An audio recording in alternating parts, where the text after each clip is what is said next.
नमस्कार, आप देख रहे हैं सिटी न्यूज़ बरेली। मैं हूं आपके साथ सलोनी कश्यप।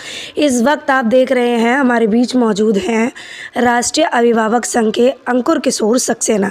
हमारा सीधा संवाद आज इनसे बहुत ही महत्वपूर्ण बात को लेकर हो रहा है। जैसा कि आप सभी जानते हैं कि इस समय बच्चों के एडमिशन ओपन हो चुके हैं। साथ ही कुछ स्कूलों की शिकायत लेकर सामने आई है। सिटी न्यूज़ की टीम ने पूरे फेसबुक पे सर्च करा तो देखा कि काफ़ी अभिभावक हैं जो लगातार स्कूलों की शिकायत करते नज़र आ रहे हैं। उनका कहना है कि कुछ स्कूलों ने कुछ चुनिंदा दुकानें चुन ली हैं, जहां पर कक्षा 1 से लेकर कक्षा 10 तक का जो कोर्स है, नया कोर्स कॉपी किताबों का, वो 6 से 10 हज़ार का मिल रहा है और अलग हम कहीं से ले नहीं सकते। अगर हम बात करें तो 256 पन्नों की जो किताब है वो 65 रुपये की मिलती है और जो अब प्रेजेंट टाइम में जो मिल रही है वो 167 पन्नों की जो बुक है वो हमें प्रोवाइड कराई जा रही है 305 रुपये में। कुछ अभिभावक जो हैं सामने आते हैं, शिकायत करते हैं, लेकिन कहीं ना कहीं वो शिकायत जो है शिक्षा विभाग तक नहीं पहुंच पाती। एक निजी अखबार में शिक्षा विभाग ने कहा है कि हमारे पास कुछ शिकायतें काफ़ी शिकायतें हैं जो नहीं आती, जिसकी वजह से हम कार्रवाई करें तो करें किस पे।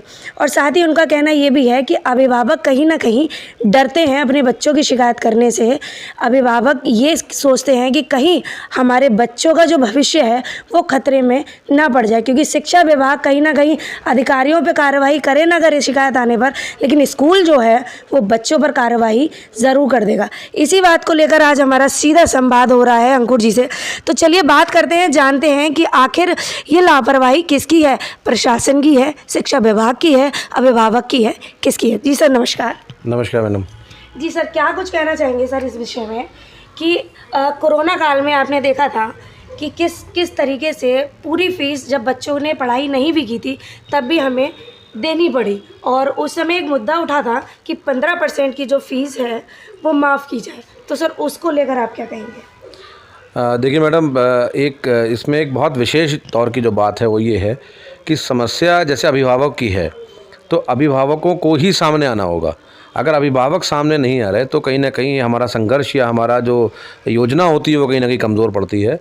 2020 और 21 में जिस वक्त कोरोना का पहला फेज़ आया था तो उस वक्त हम लोगों ने काफ़ी बार प्रदर्शन करे थे, और प्रदर्शन एक बार तो इतना बड़ा हो गया था कि प्रशासनिक अधिकारियों का भी फ़ोन मेरे पास आए थे कि बहुत सारे अभिभावक इकट्ठे हो रहे हैं और कोरोना गाइडलाइंस इसमें टूट जाएंगी, तो इसलिए आप जो है इसको तुरंत रोकिए। लेकिन हमारे रोकने के बावजूद समर्थन में बहुत सारे अभिभावक आ रहे थे। असल में होता ये है कि जब 2021 में हमने 2020 में जब इसकी लड़ाई शुरू करी तो क्योंकि अभिभावकों के पास उस वक्त पैसा नहीं था, दुकानें बंद थीं, व्यापार में दिक्कतें आ रही थी और बहुत जगह नौकरियां छूट रही थीं, तो ऐसी ही परिस्थितियों में क्या हुआ था कि अभिभावकों के अंदर दर्द बहुत ज़्यादा था। उनको लग रहा था कि तुरंत स्कूल कह रहा है कि पैसे भेजिए, वरना स्कूल ने नया सिस्टम शुरू किया था कि ऑनलाइन क्लास से निकाल दे रहे थे उनको। वो जो सारी चीज़ें थी उससे त्रस्त होने के बाद अभिभावकों को जब हमने एक बार कहा कि ठीक है आप फ़ीस मत जमा करिए, पहले हम बात करेंगे उसके बाद होगा, तो हमने बात करी थी कि 50% फ़ीस की माफ़ी हो। लेकिन क्या होता था कि स्कूल अपने खर्चे बताते थे कि हम टीचरों के पैसे तो दे ही रहे हैं, बाकी सब स्टाफ का खर्चा दे रहे हैं। लेकिन कोर्ट ने एक जो अपील की गई थी, कोर्ट में एक याचिका दायर जो की गई थी, उसमें कोर्ट ने एहसास किया कि विभिन्न क्षेत्रों के अभिभावक संघों ने जो प्रदर्शन किया है, जो बातें उसमें नज़र आई हैं कि अभिभावक वाकई में परेशान रहे हैं। और देखिए अभी भी व्यापार पटरी पे नहीं है। सरकार कहती है कि जीएसटी का परसेंटेज बढ़ गया है, या मतलब जीएसटी की कलेक्शन पर परसेंटेज बढ़ गई है, परंतु ऐसा नहीं है। वो बढ़ ज़रूर गई होगी, लेकिन किसी एक समुदाय के हिसाब से देखा जाए तो कलेक्शन बढ़ रहा होगा। लेकिन अगर आप अधिकांश रूप से देखेंगे तो व्यापार अभी भी डूबा हुआ है, नौकरियां अभी भी मुश्किल से हैं, और जो नौकरियां हैं वो कम पैसों पे हैं। तो सरकार ने जब ये एहसास किया और उसके बाद जो अपील की गई थी उसके आधार पे उन्होंने 15% डिस्काउंट के लिए बात को एग्री किया, और उन्होंने ये दिशा निर्देश दिए, आदेश दिए कोर्ट ने कि आप 15% स्कूल जो है वो फ़ीस को कम करके या समायोजित करें या वापस करें। परंतु अभी किसी स्कूल ने इस पर कोई प्रतिक्रिया नहीं दी। अभिभावक संघ ने अभी कुछ दिनों पहले DIOS से मिलकर उनसे कहा कि आप तुरंत आदेश जारी करिए। उन्होंने तुरंत आदेश जारी भी कर दिए, लेकिन अभी भी किसी भी स्कूल ने ये बढ़ के नहीं कहा है कि 15% छूट हम करेंगे। लेकिन मैंने भी पढ़ा परसों के अखबार में, मदर्स पब्लिक स्कूल है जो बदायूं रोड पे स्थित है, उनके यादव जी हैं जो उसके स्कूल के ओनर हैं, हम अभिभावक संघ की ओर से भी उनका धन्यवाद देना चाहेंगे कि उन्होंने सर्वप्रथम शायद ये कहा है कि हम जो है 15% फ़ीस को समायोजित करेंगे, और हमने करी भी है। तो ऐसे 15% जब तक स्कूल के अंदर वो आदेशों का पालन नहीं होगा, तब तक संघर्ष को जारी रखने के लिए अभिभावकों को आगे आना पड़ेगा। और मैं यही अपील करूँगा एक आध दिन में अपने फेसबुक पे, जो हमारा अभिभावक संघ का फेसबुक है, हम उससे अपील भी करेंगे अभिभावकों से कि तब तक अब फ़ीस रोकी जाएगी जब तक स्कूल ये बता ना दे कि 15% फ़ीस क्या है, और वो झुक रही है। यही कारण है कि नए बच्चों में आप देखेंगे कॉन्वेंट के बच्चे खेल कूद में कम है, मोबाइल में ज़्यादा है, क्योंकि उनकी बॉडी को रेस्ट चाहिए होता है, उनकी बॉडी बहुत देर सीधे खड़े नहीं हो पाती। ये सब वो परेशानी है जो अभिभावक आज नहीं समझ रहे हैं। अगर वो आज भी किताबें खरीद चुके हैं, वो फिर भी निकल कर आएँ, और हम आंदोलन प्रदर्शन सब करने को तैयार हैं, लेकिन सवाल है कि हमारे पीछे अभिभावक जब खड़े होंगे तभी ये काम हो पाएगा। फेसबुक से आप दो बातें उल्टी लिखते हैं संगठन को लेकर, तो स्कूल देखते हैं कि अरे अभिभावकों की पॉजिटिव नोट्स तो नहीं आ रहे, नेगेटिव नोट्स ज़्यादा आ रहे हैं, तो उनको लगता है कि वैसे ही अभिभावक टूटे हुए हैं, तो लिहाजा वो जो चाहें सो करते रहें। ये चल रहा है आजकल।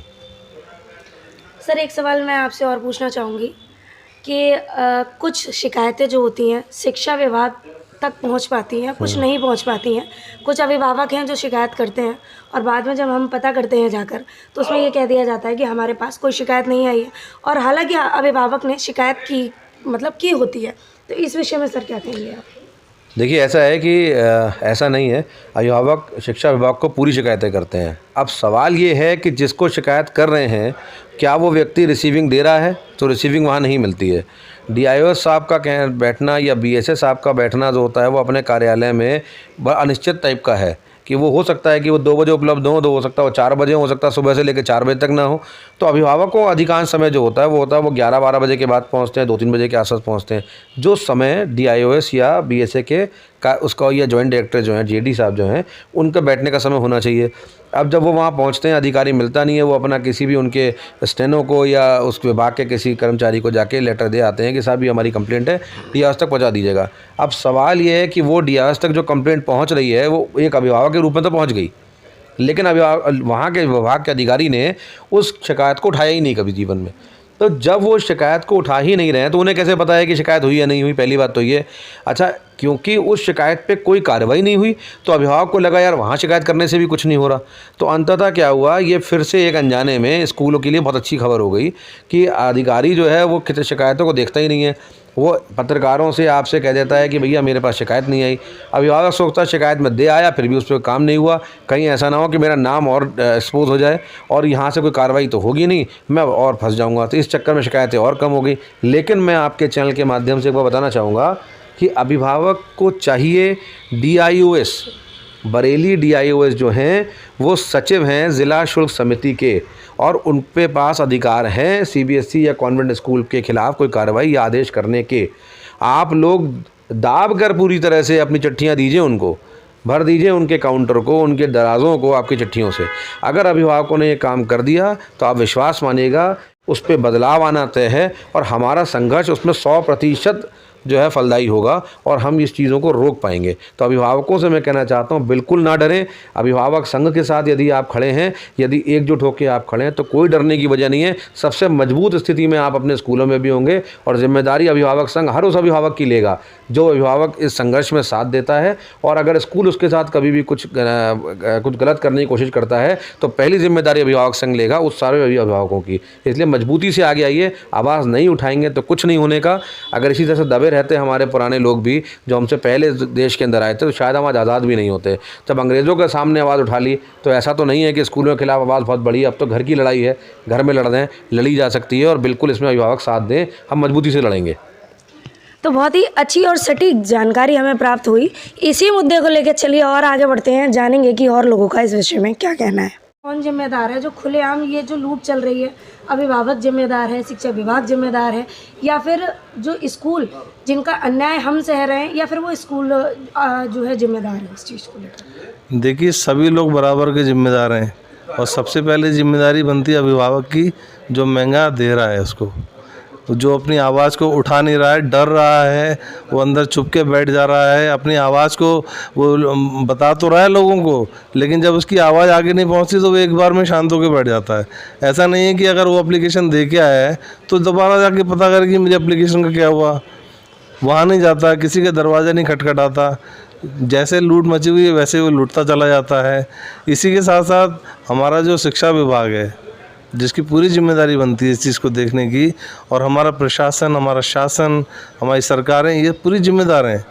मैं तो कहता हूँ कि आज आम पब्लिक को जब वो वोट देती है तो उसको ये मुद्दा रखना चाहिए सरकार से कि तुम हमारे सरकार बनना चाहते हो तो क्या बताओ कि हमारी ये प्रॉब्लम्स को आप सॉल्व करेंगे। जो सालों से, दसियों साल हो गए हमें लड़ते हुए, लेकिन आज तक इस मुद्दे पर कुछ काम ही नहीं हुआ।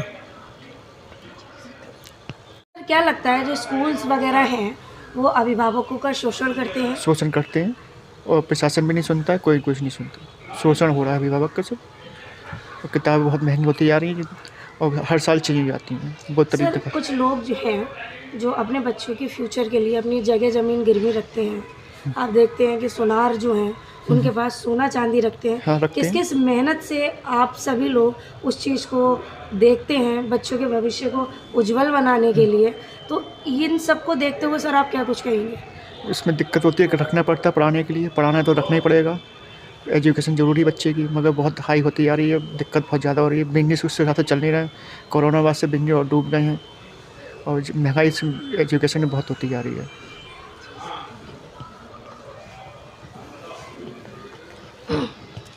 जी सर, क्या नाम है आपका? जी, मेरा नाम संजय अरोड़ा है। अरोड़ा जी, क्या कुछ कहना चाहेंगे आप इस विषय में? कोरोना काल में जो फीस है वो बच्चों से, अभिभावकों से पूरी ली गई, जिसमें अभिभावक संघ ने कुछ स्कूलों से दरख्वास्त की थी कि इस फीस को कम किया जाए ताकि अभिभावकों को कुछ सहूलियत मिल सके। तो सर इस विषय में आप क्या कहेंगे? देखिए, कोरोना काल में हम सभी का बहुत नुकसान हुआ है। कईयों की जॉब चली गई, कईयों के बिज़नेस बंद हो गए, कुछ लोगों की दुकानें ऐसी बंद रहीं जिनके उनके अंदर, दुकान के अंदर रखा हुआ माल सारे चूहे खा गए, जो कि पूरा नुकसान हो गया। उसको कोई नहीं देख रहा है, उसको तो उसी को सहन करना है जिसका नुकसान हुआ है। उस विषय में जब उस समय में हम लोगों ने स्कूल वालों से अपील की थी, तो स्कूल वालों ने, कुछ स्कूल ऐसे थे जिन्होंने तो खुद आगे बढ़ करके फ़ीस माफ़ कर दी। बाकी कुछ स्कूल ऐसे हैं जिनसे रिक्वेस्ट करने के बावजूद भी उन्होंने एक क्वार्टर क्या 10% भी कम नहीं किया, उन्होंने पूरी फ़ीस ली। जबकि स्कूल सारे बंद थे, स्टाफ उन्होंने कट शॉर्ट कर दिया था। सैलरीज भी जो वो स्कूल को, स्टाफ को दे रहे थे, टीचर्स को, वो भी आधी आधी सैलरियाँ दे रहे थे सबको। लेकिन हम लोग जब भी बात करने जाते थे तो उनका कहना यही होता था कि हम तो पूरा पैसा दे रहे हैं, पूरे टीचर्स को पैसा दे रहे हैं, पूरा खर्चा हमारा वैसे ही हो रहा है। तो जो कि सरकार को इस चीज़ पर बहुत देखना चाहिए।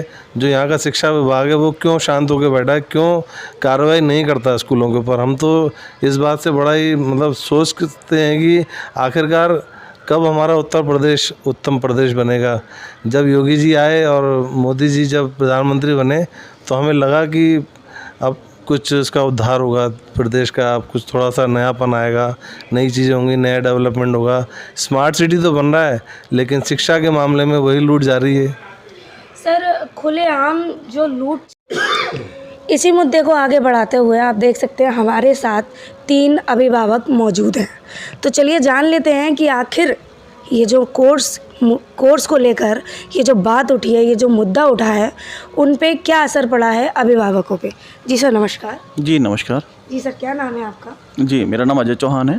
अजय चौहान जी, सर क्या कुछ कहना चाहेंगे इस विषय में कि हर साल बच्चों के जैसे ही एडमिशन आते हैं फीस बढ़ा दी जाती है, कोर्सेज़ के जो प्राइस हैं वो बढ़ा दिए जाते हैं, तो सर इस सब को लेकर किन किन दिक्कत समस्याओं का सामना करना पड़ता है? देखिए, ये एक बहुत बड़ा मुद्दा है हमारे देश के लिए। कहीं ना कहीं शिक्षा का जो व्यवसायीकरण हो रहा है, और इसमें जो फ़ीस को लेकर और किताबों को लेकर जो अभिभावक का शोषण होता है। एक पेरेंट कैसे कैसे अपना पैसा कमाता है और उसको बच्चों के लिए खर्च कर रहा होता है, लेकिन जैसे ही मतलब सरकारी तौर पे मैं कहूँ कि डीए बढ़ता है, महंगाई भत्ता बढ़ता है 4% साल का, और महंगाई की मतलब फ़ीस बढ़ जाती है 10%। तो अगर नियम अनुसार जैसे सोचें कि 10% वैसे बढ़ती तो 15, 20, 25% तक है, लेकिन अगर 10% बढ़ रही है तो कैसे एक सरकारी कर्मचारी या कैसे एक बिजनेसमैन हाइक ले, कैसे वो पूरा करे उस चीज़ को। और रही किताबों की बात, ये तो फीस का बढ़ाया है इन्होंने, उसके बाद किताबें, वही किताबों के कवर चेंज करके या कुछ किताबों के आगे पीछे चैप्टर आगे पीछे करके ये महंगाई को इतना, पुस्तकों को इतना बढ़ा देते हैं। पिछली बार जो किताबें 8,000 की थी, इस बार वो किताबें 10,000, 12,000 की मिल रही हैं।